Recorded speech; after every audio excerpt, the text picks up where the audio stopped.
Shalom, selamat pagi saudara yang dikasih dalam Tuhan, puji Tuhan.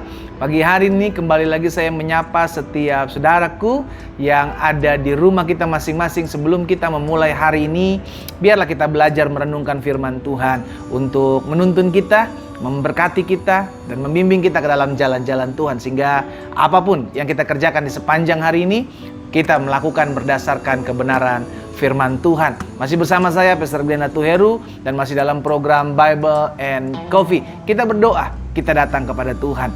Bapak, terima kasih buat hari yang baru, buat kasih setia Tuhan, buat anugerah Tuhan dalam kehidupan kami.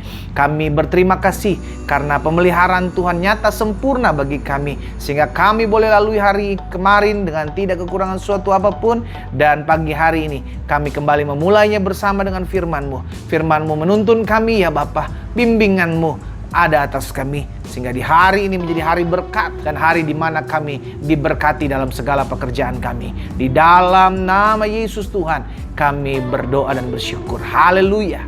Amin, amin. Puji Tuhan. Nah, saudara yang dikasih dalam Tuhan, pagi hari ini kita kembali merenungkan firman Tuhan yang saya ambil dalam Keluaran pasalnya yang pertama, ayatnya yang ke-12. Saudara yang dikasih dalam Tuhan, Keluaran pasal pertama ayat 12, Alkitab bilang begini, tetapi makin ditindas, makin bertambah banyak dan berkembang mereka, sehingga orang merasa takut kepada orang Israel itu. Saudara yang dikasih dalam Tuhan, ketika bangsa Israel ada di dalam Mesir, maka bangsa Israel semakin hari semakin bertambah-tambah. Itu sebabnya ketika ada pemimpin baru menggantikan Firaun pada zaman Yusuf pada saat itu, maka mereka memerintahkan untuk dua bidan ini, Sifra dan Pua, untuk menghabisi setiap laki-laki, bayi laki-laki pada saat itu. Kenapa? Karena bangsa Israel sudah terlalu banyak, saudaraku, sehingga akhirnya mereka memiliki ketakutan, jangan-jangan nanti mereka akan menyerang kita, kata Firaun, ya kan? Sehingga akhirnya saudara dikasih dalam Tuhan, Alkitab mencatat seperti ini dalam Keluaran pasal yang pertama ayat 12. Makin ditindas, makin bertambah banyak dan berkembang mereka, sehingga mereka pada takut kepada orang Israel itu. Saudara yang dikasih dalam Tuhan, kekristenan seringkali ditindas, kekristenan seringkali dikucilkan, kekristenan seringkali dipandang enteng. Tapi izinkan saya menyampaikan kebenaran firman Tuhan. Kita sebagai orang-orang yang sudah mengetahui kebenaran firman Tuhan, bagian kita apa? Tetap selalu mengandalkan Tuhan. Bagian kita apa? Tetap selalu ingat, jangan jauh-jauh dari Tuhan. Kenapa? Karena sekalipun kita ditindas, sekalipun kita dianiaya, sekalipun kita dirancangkan hal-hal yang jahat, namun tetap janji firman Tuhan yang pasti akan tergenapi. Kita akan dipimpin Tuhan, kita akan dituntun Tuhan masuk dalam rancangan-rancangannya yang ajaib. Tidak peduli sekalipun kita ditindas, tidak peduli sekalipun kita dianiaya, tidak peduli sekalipun kepada kita difitnahkan hal-hal yang tidak berkenan, tapi selama Tuhan di pihak kita. Wow, ini yang perlu kita tahu. Selama kita mengerti Tuhan di pihak kita, kita tetap disertai Tuhan, maka pembelaan Tuhan pasti ada. Amin, saudara. Itu sebabnya Paulus bilang seperti ini di dalam 2 Korintus 4 ayat 8 sampai dengan ayat 9. Paulus bilang seperti ini, saudara. Dalam segala hal kami ditindas, namun tidak terjepit. Kami habis akal, namun tidak putus asa. Kami dianiaya, namun tidak ditinggalkan sendirian. Kami dihempaskan, namun tidak binasa. Wow, saudara dikasih dalam Tuhan. Benar, dalam dunia yang semakin hari semakin jahat ini, kita merasa ditindas, kita merasa tidak dihargai, kita merasa dibuat hal-hal yang membuat kita kecewa, kita teraniaya. Tapi dengar baik, firman Tuhan jelas katakan, selama Tuhan yang menyertai kita, jaminannya jelas, engkau akan menjadi orang-orang yang lebih daripada pemenang. It's okay, engkau tidak dihargai di dunia ini.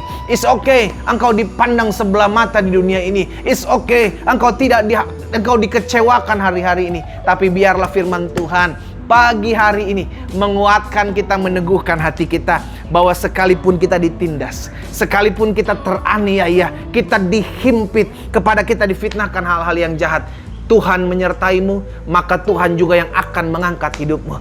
Tuhan yang menyertaimu, maka Tuhan juga yang menopang kehidupanmu. Amin, saudaraku. Karena itu kita belajar dari firman Tuhan ini yang pertama, tidak ada suatu keadaan yang dapat memisahkan kita dari janji Tuhan.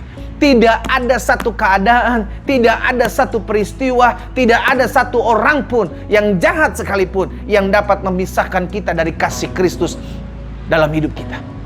Sehingga akhirnya kita mengerti janji Tuhan pasti tergenapi. Apa janji Tuhan? Sampai masa putih rambutmu, aku tetap akan menggendong kamu. Aku sudah melakukannya dan aku mau menanggung kamu terus. Engkau adalah biji mataku, Tuhan bilang. Tuhan juga bilang engkau terukir di telapak tanganku. Dengan kata lain, saudara dikasih dalam Tuhan, saya percaya keadaan hari-hari ini tidak bisa menghalangi janji Tuhan tergenapi dalam hidup kita. Rancangan orang jahat tidak bisa menghalangi janji Tuhan tergenapi dalam hidup kita.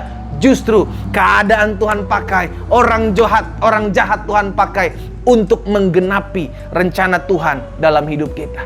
Bangsa Israel ditindas oleh orang-orang Mesir. Bangsa Israel habiskan oleh orang-orang Mesir. Namun apa yang terjadi? Tetap janji firman Tuhan tergenapi, bahwa engkau akan banyak seperti pasir di pinggir laut, seperti bintang di langit.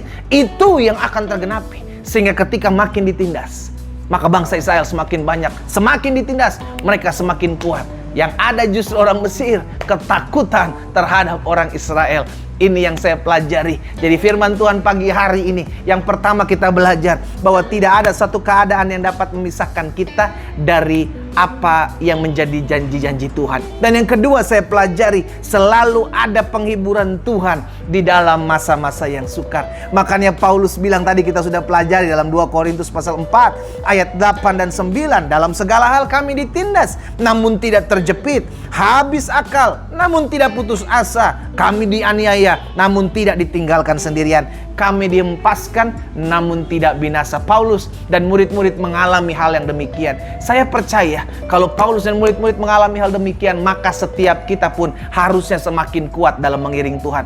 Bukan justru ketika kita mengalami badai hidup, kita malah kecewa dalam panggilan kita. Kita mengalami kekecewaan yang akhirnya justru kita pergi meninggalkan Tuhan. Makanya saudara dikasih dalam Tuhan, biarlah hari ini kita mengingat yang pertama dalam firman Tuhan ini, tidak ada yang bisa menggagalkan rencana Tuhan, janji Tuhan tergenapi dalam hidup setiap kita. Keadaankah, rancangan-rancangan orang jahatkah? Tidak ada yang bisa menggagalkan rencana Allah. Tidak ada yang bisa menjauhkan kita dari kasih Kristus. Yang kedua, kita belajar dari firman Tuhan, renungan pada pagi hari ini, bahwa setiap kita mesti ingat, dalam masa-masa sukar selalu ada apa yang disebut dengan penghiburan Tuhan. Wow, selama Tuhan menyertai kita, maka penghiburan itu selalu ada. Selama Tuhan ada di pihak kita, maka penghiburan itu selalu ada. Sekalipun aku melalui lembah kekelaman, aku tidak takut bahaya, Daud bilang, karena tongkat dan gadamu itulah yang menghibur aku. Pesan saya, biarlah pagi hari ini, bahkan di sepanjang kehidupan kita, kita mengerti kesusahan, penderitaan, tantangan, air mata akan selalu menghasilkan hal-hal yang dahsyat. Di balik badai selalu ada berkat Tuhan. Di balik penderitaanmu selalu ada penyertaan Tuhan. Itu sebabnya kita akan tetap dihibur, kita akan tetap kuat, karena kita tahu Tuhan menyertai kita. Kita berdoa, kita datang kepada Tuhan. Bapa, terima kasih karena Tuhan menyertai kami. Kami akan cakap menanggung segala perkara. Kami tahu selama kami disertai Tuhan, kami ditindas, kami teraniaya, namun kami tetap kuat karena Tuhan berikan kekuatan bagi kami. Tuhan, biar firman termaterai dalam hati kami. Langkah hidup kami semakin hari semakin memuliakan nama Tuhan. Kuatkan kami, kuatkan setiap umat-Mu, mereka yang hari-hari ini turut mengambil bagian dalam masa-masa sukar. Oh, biar kasih karunia Tuhan meneguhkan, menguatkan kami. Berkati setiap teman-teman Bible and Coffee ya Bapa, mereka yang mengambil bagian merenungkan firman-Mu, biar mereka tetap kuat, mereka tetap percaya bahwa segala perkara dapat kami tanggung dalam Yesus berikan kekuatan bagi kami. Di dalam nama Tuhan Yesus kami berdoa dan kami bersyukur. Haleluya. Amin. Kita nikmati kopi kita.